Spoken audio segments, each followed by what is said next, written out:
This is the Ultrarunning History Podcast. I'm your host, Davey Crockett. Thanks for coming. This is episode 114, the fourth part of the Ultrarunning Stranger Things series. This episode will share surprising stories about races in the 1800s that were disrupted in odd ways by fans among the tens of thousands of spectators who would come to watch and, in a way, participate.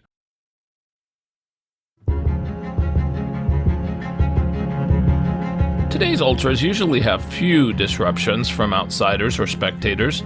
The most serious disturbances are typically from people who take down course flagging, which can cause runners to go off course, potentially putting them in serious danger. But during the era of ultra running more than 120 years ago, with thousands of spectators watching exhausted runners go in circles for 6 days, strange disruptions were commonplace. During high-profile races, squads of policemen were required to keep the order. This is the fourth episode of the Ultrarunning Stranger Things series.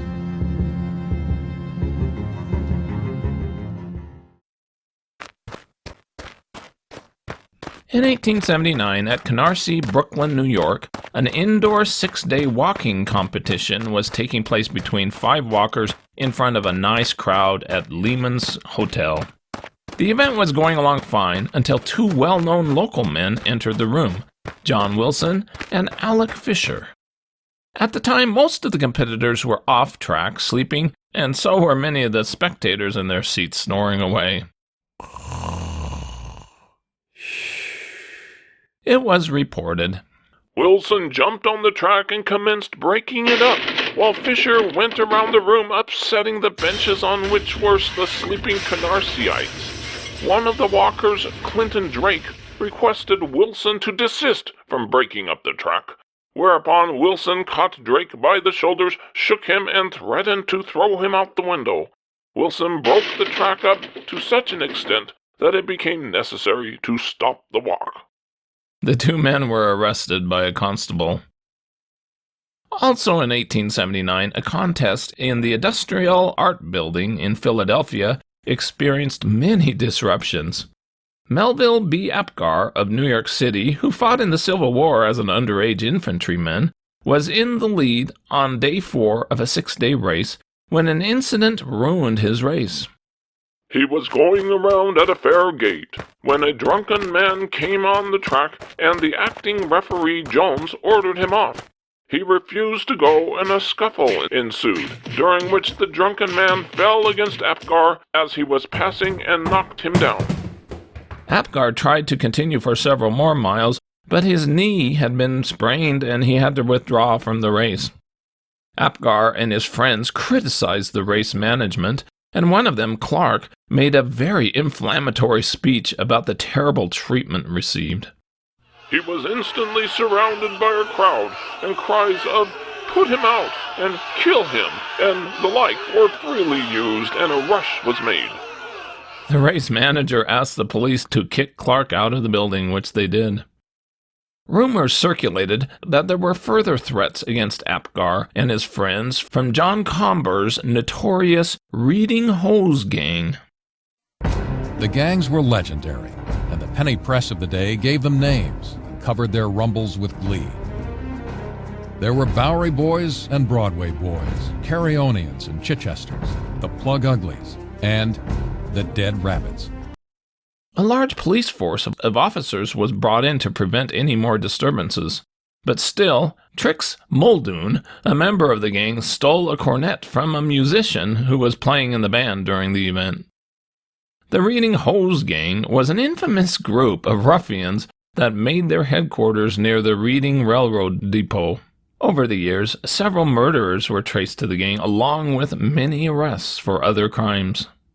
Night after night, citizens were beaten, robbed, and left lying in the streets. It took many years for the authorities to break up this gang. A similar disturbance occurred that same year during a walking exhibition at Orton Hall in Newark, New Jersey. Josie Wilson, the Jersey Peach Blossom, was seeking to walk 3,000 quarter miles in 3,000 quarter hours. She was described as, quote, 20 years old, comely, blue-eyed, brown-haired, plump in form, and modest in deportment.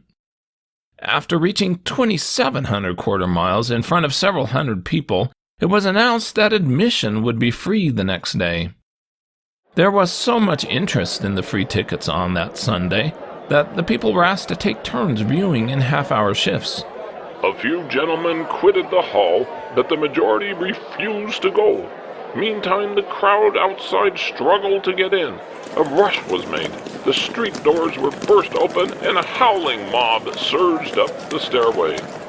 The two policemen there were quickly overwhelmed and brushed aside. A crowd of roughs entered the hall and refused to leave and make room for others.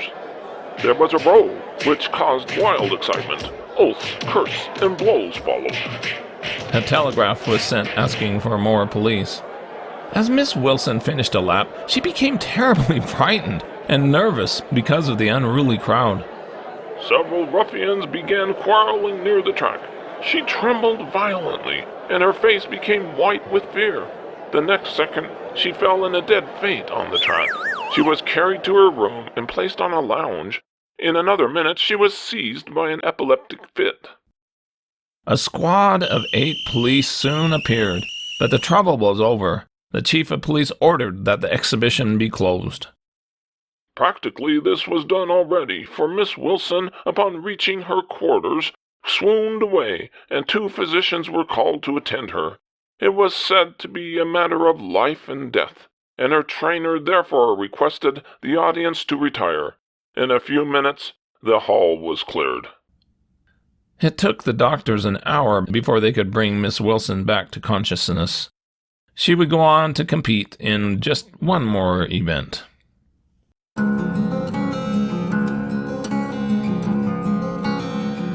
The pedestrian events were so popular in New York City that those who did not have the means to pay the admission fee would try all sorts of ways to get in for free. Tickets at the time were counterfeited, but crashing the gate was the most common approach. In 1879, as midnight approached during the 3rd Astley Belt race, a gang of gate crashers used a beam of wood as a battering ram to break down a door to get in the building. Police eventually rounded them up, arrested them, took them out of the building, beat them, and then let them go. Teenaged boys would gate crash events by climbing up pipes through high windows and later causing disruptions. During an 1882 race in New York, a group of boys started fighting among themselves right on the track. The police eventually caught them and evicted them from the building. The gate crashing technique was sometimes enhanced by the use of a rope that was let down from one of the round windows up under the eaves of the south side of Madison Square Garden. The rope was rather short for the purpose, and it was necessary to raise the candidate several feet from the sidewalk before he could catch hold of the end. When he had secured a firm hold and had been given word, he was slowly hauled up inch by inch till his heels disappeared through the window. Boy after boy was laboriously drawn up in this way. There were cheers loud and prolonged as each boy accomplished the ascent, and the commotion drew a crowd. At an 1884 race at Madison Square Garden, the crowds who wanted to enter were huge. Many brought their lunches to stand in line for hours until the doors were opened. Outside the garden, the sights were as remarkable as they were inside. Fully 1,000 men and boys surrounded the building last evening, howling at every new score sheet displayed and waiting for a chance to crawl in through the open windows. As policemen were distracted chasing a crowd of boys down 4th Avenue, someone inside let a clothesline down from one of the portholes, and 12 boys climbed up, hand over hand, to the roof and mingled with the multitudes inside. Planks and barrels were taken from an adjoining car yard to aid in the assault on the admission fee. The most violent known incident of gate crashing occurred during the 3rd Astley Belt race in New York City in 1879. When the first mile was announced on the blackboard with a time of 9 minutes 25 seconds, the cheering was deafening. Those who were left outside the building heard the roar. The outside crowd turned into an angry mob and rushed for the entrance, overwhelming the two policemen out there, broke down the door at its hinges, and pushed into the building. A dozen policemen inside rushed to meet the mob, including Police Captain Alexander Clubber Williams, who was known for his brutality. Then occurred one of the liveliest scrimmages seen in New York for a long time. The police used their clubs freely, and the blows fell thick and fast at random. This harsh usage was effectual, and the mob was driven clear of the building. The sound of the heavy blows rained upon the defenseless heads and bodies of the unfortunates who happened to be in the front ranks was sickening. The riot that issued was not only because the crowd was denied entry, but also because of the police brutality that injured 70 people and sent them to the hospital. Rocks were thrown at the windows of the building, breaking at least one, and some climbed onto the roof. Police patrol lines were eventually established so that nobody could approach within a block of the garden. Those inside the building didn't dare to venture out among the angry thousands. After 2 hours, the outside crowd finally dispersed. A bizarre incident took place during the 5th Astley Belt race in Madison Square Garden in 1879. As George Hazel from London, England, and Sam Merritt of Bridgeport, New Jersey were walking around the track, a brick fell between the two, just 4 feet behind Hazel. Police accused and arrested Ephraim Holland of Cincinnati, Ohio, for throwing the missile to disrupt Hazel's race. Holland was a notorious figure linked to election corruption, stuffing a ballot box with 300 fraudulent votes, and gambling fraud. He had served time in a prison, but had been pardoned by President Rutherford B. Hayes for political reasons.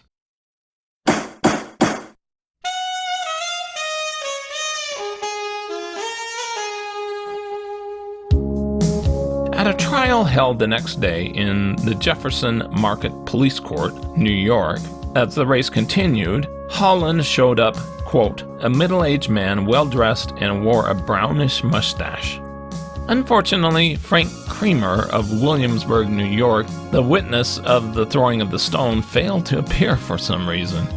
Another witness, Otto Letcher, did sign an affidavit charging Holland with the assault.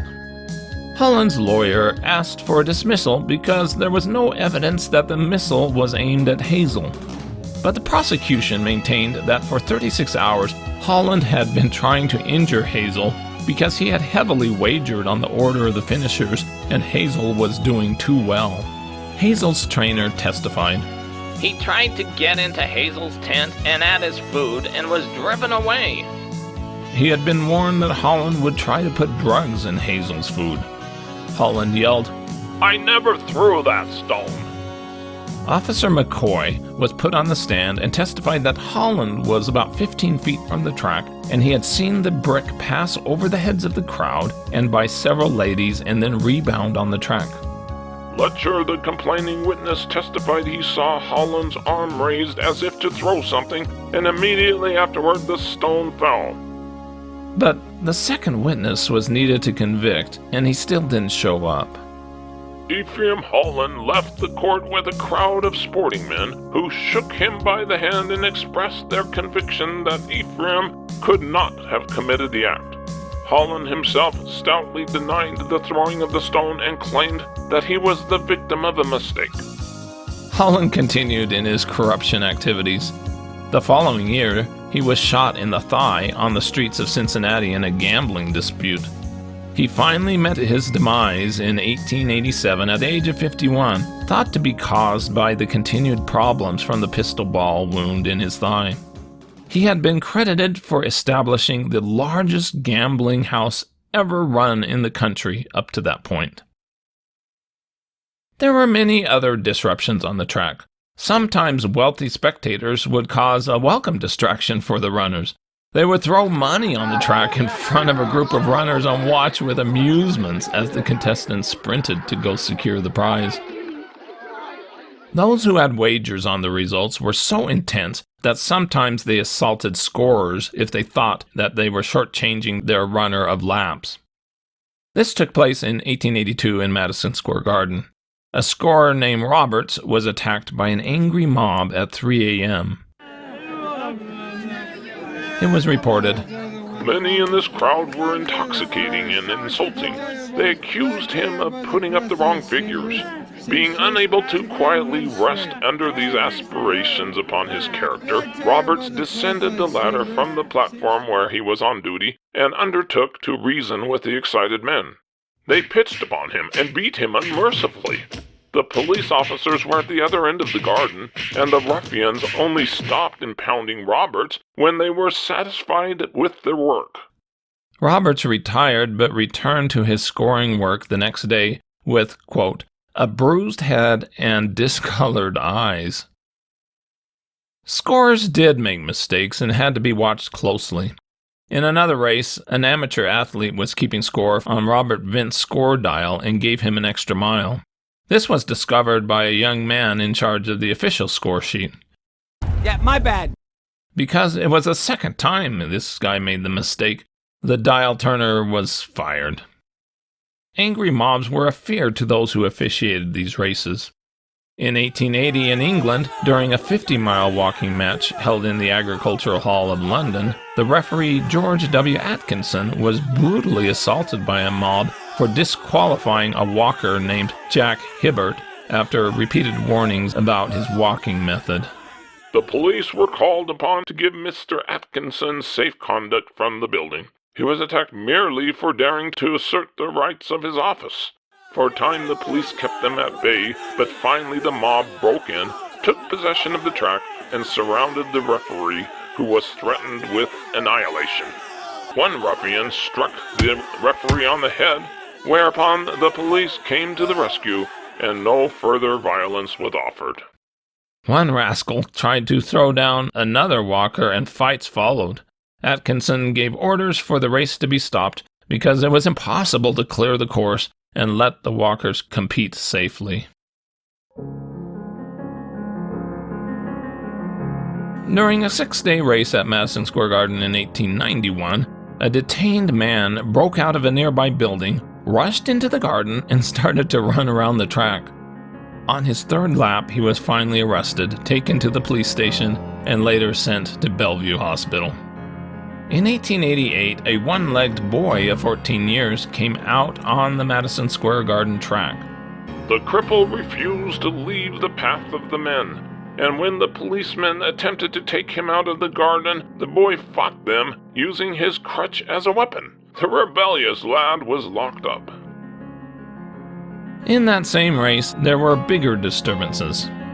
A general fight among a lot of men who gathered on the track opposite Peter Golden's booth was created. There was a little clubbing by policemen and pummeling by combatants, but no arrests were made, although some men were fired out of the building. Another come-all-ye occurred in the big ballroom during the morning hours, but there were no casualties. Even women at times caused disturbances. 2 loudly dressed women engaged in a fight in a box that distracted attention from contestants until they were ejected. Oddly, during the morning of a race, a spectator came into the building and asked a man who had been there the whole week what disruption he could do to get arrested. The boarder told him to kick in the glass of a showcase containing goods placed on exhibition in the garden. He did it. The hint proved a valuable one. The citizen was arrested with great promptness and could not find words to express his gratitude to the boarder. The police at times liked to show their muscle by causing their own disruptions. Police Captain Riley called on manager Frank W. Hall and warned him that he was violating the law in furnishing music and selling liquor together. And Manager Hall concluded that there was more money in the drinks than in the music, and the band was dismissed. In another instance, the 12-year-old son of Henry Vaughan of England came out on the track to run 6 miles in under an hour. The crowd cheered, but Captain Clubber Williams, always wanting to show that he was in control, quote, stalked over the sawdust with his club tucked under the arm and laid his hand on the boy's shoulder and said, "That boy is underage. He must stop."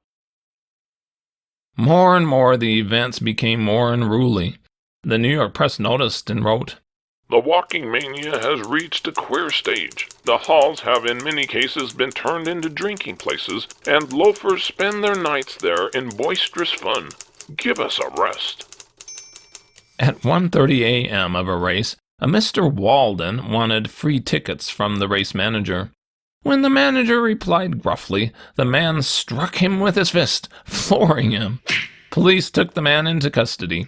At 3 a.m., there was another small disturbance. The only female in the audience emitted a sort of wail. She was carried out. Nobody seems to know the cause of the wail, nor the name of the wailer. At times, spectators would be amusing spectacles for the runners to watch. Frequently, people thought it was cheaper to sleep in the building rather than go home and pay for another day's admission. One evening, a boy and his best girl settled into slumber in their box and soon were snoring.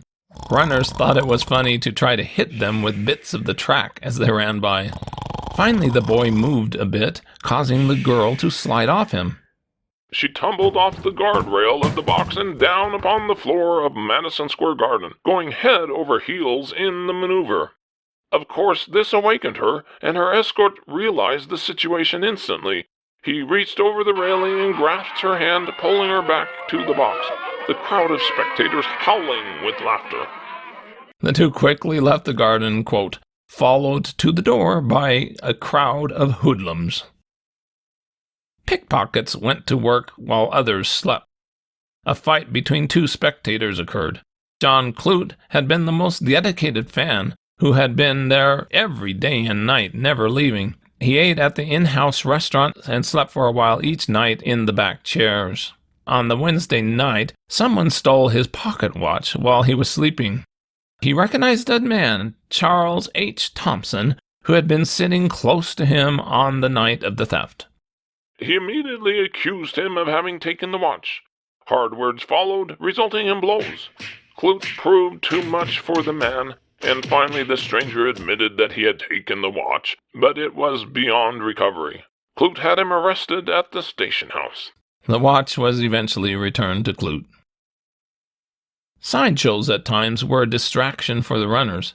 During an 1881 six-day race in the Garden, a 5-mile race involving 20 boys lined up on the track. John Hughes, currently in second place, who had been in an ugly temper all day, became enraged and threatened to leave the building. The other regulars worked through the crowd of boys and jogged on uncomplainingly. On your marks, get set. As the sprint took place, half the competitors, including Hughes, went to their huts until it was all over.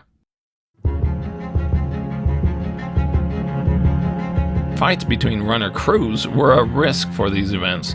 In 1884, American Patrick Fitzgerald's trainer objected that a Mr. Mitchell was coaching Englishman Charles Rowell, even though he was not on his team as a regular handler or trainer. It was said that he had no business being on the track with Rowell. Mitchell walked into the enemy's camp to explain matters when a war of words occurred and signs of a rattling sparring match grew promising. Partisans of both sides edged up. All were looking for a fight. It was reported that some of Fitzgerald's henchmen had procured brick bats to be used as ammunition. The referee requested Mitchell to return to the English camp. Policemen were placed on guard. The danger of any serious disturbance was averted. Thank goodness we don't have these type of disturbances during most ultras today. Stay tuned for more Ultrarunning Stranger Things.